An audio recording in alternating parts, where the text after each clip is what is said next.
2026 वटपौर्णिमेवर भद्राचे सावट असतानाही तुम्ही तुमची पूजा, वटपौर्णिमेची पूजा ही पूर्ण दिवस अगदी बिनधास्तपणे करू शकता.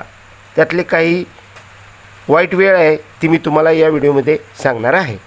भाद्रा काळामध्ये सुद्धा तुम्ही वडाची पूजा ही अगदी पूर्णपणे शास्त्रशुद्ध आपण करू शकता.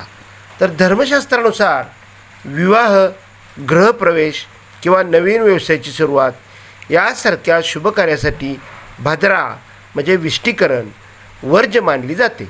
परंतु व्रत, उपवास, देवपूजा, जप आणि नित्य धार्मिक कृत्यासाठी भाद्राचा दोष मानला जात नाही. वडाची पूजा ही एक व्रत असल्याने तुम्ही भद्रेची भीती न बाळगता श्रद्धेने आणि नियमानुसार दिवसभर वडाची पूजा, प्रदक्षिणा आणि इतर विधी करू शकता. तर अशा प्रकारे आपण भद्राची कोणतीही भीती न बाळगता आपण वडाची आपलं व्रत आहे, जी पूजा आहे ते आपण करू शकता.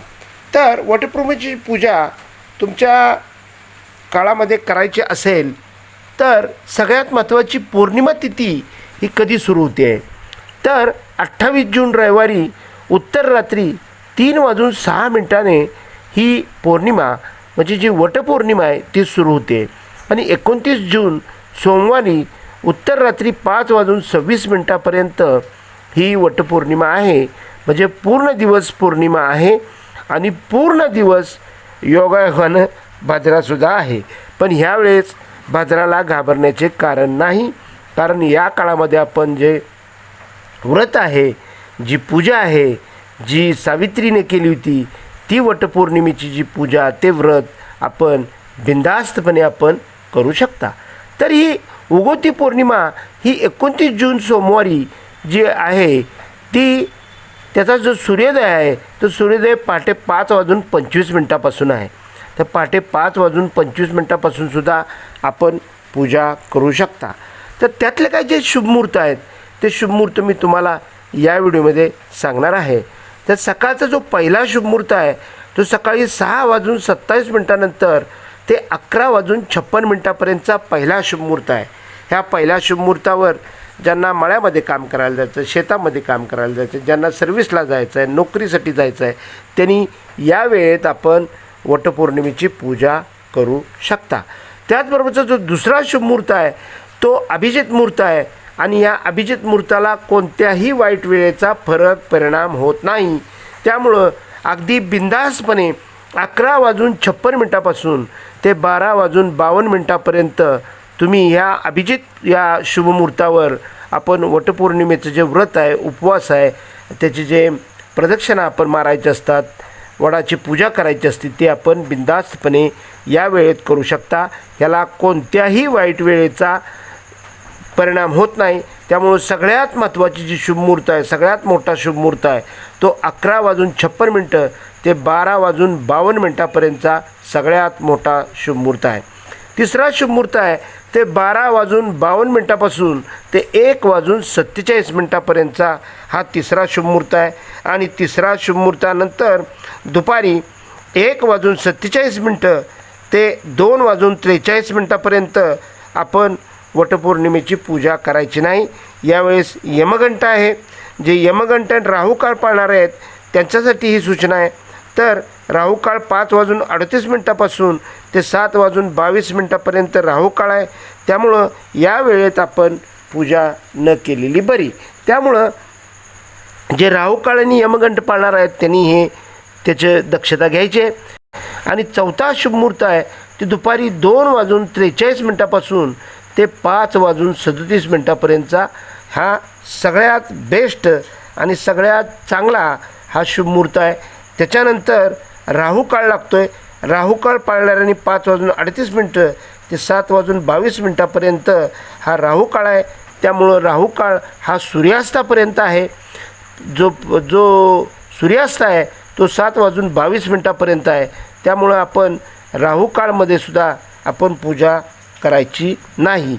आता सगळ्यात महत्त्वाचा 5वा जो शुभमुहूर्त आहे, जे कोण राहुकाळ पाळत नाही त्यांच्यासाठी सर्व्हिसवरून आल्यानंतर आपण कामावरून आल्यानंतर, व्यवसाय आपण करून आल्यानंतर 5:37 ते सूर्यास्तापर्यंत, सूर्यास्त हा 7:22 सूर्यास्त आहे, त्यामुळं आपण या वेळेत आपण पूजा करू शकता.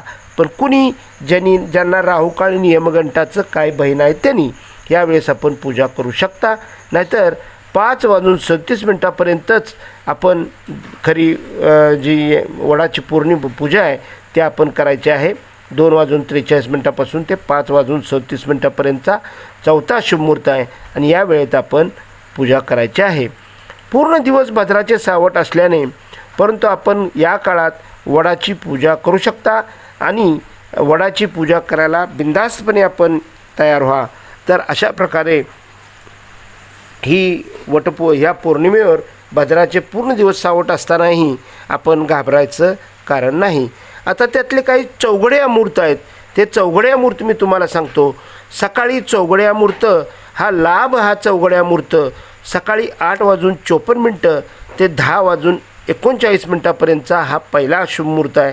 दुसरा मुहूर्त आहे अमृत मुहूर्त, जो सकाळी 10:39 ते 12:24 म्हणजेच अभिजित जो मुहूर्त आहे त्या मुहूर्ताबरोबरच हा मुहूर्त आल्याने आपण अमृत आणि अभिजित मुहूर्त ह्या दोन्हीचा संगम करून 11:56 ते 12:52 अभिजित मुहूर्त आणि अमृत मुहूर्त हा 10:39 ते 12:24 हा अमृत मुहूर्त या वेळेत आपण पूजा करू शकता. दुसरा शुभ मुहूर्त आहे दुपारचा जो चौघडी शुभ जो योग असतो तो 2:08 ते 3:53 हा शुभ मुहूर्त आहे. तर जे यमगंट पाळणार आहेत त्यांनी यावेळेत पूजा न केल्यास उत्तम. तर अशा प्रकारे हे आहे.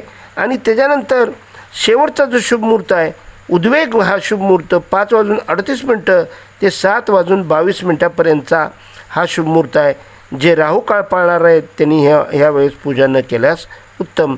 अशा प्रकारे आपण ह्या भद्राकाळ असतानासुद्धा आपण हे पूजा, या वडाची पूजा आपण पूर्ण दिवस, हे ठराविक वेळा ज्या आहेत त्यामध्ये राहुकाळ, यमगंट ह्या वेळा सोडून आपण दिवसभर आपण वडाची पूजा करू शकता.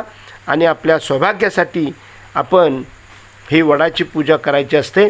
सौभाग्यप्राप्ती लाभो अशी मी यमदेवतेबरोबर प्रार्थना करतो. आणि अशा प्रकारे ह्या शुभ मुहूर्तावरच आपण ह्या वडाची पूजा करावी आणि यमदेवतेला आणि आपल्या इष्टदेवत्यांना आपण प्रसन्न करून घ्यावं. जर तुम्हाला ही माहिती आवडली असेल, ही शुभवेळ आवडली असेल तर लाईक करा, कमेंट करा आणि माझ्या चॅनलला सबस्क्राईब करा. धन्यवाद.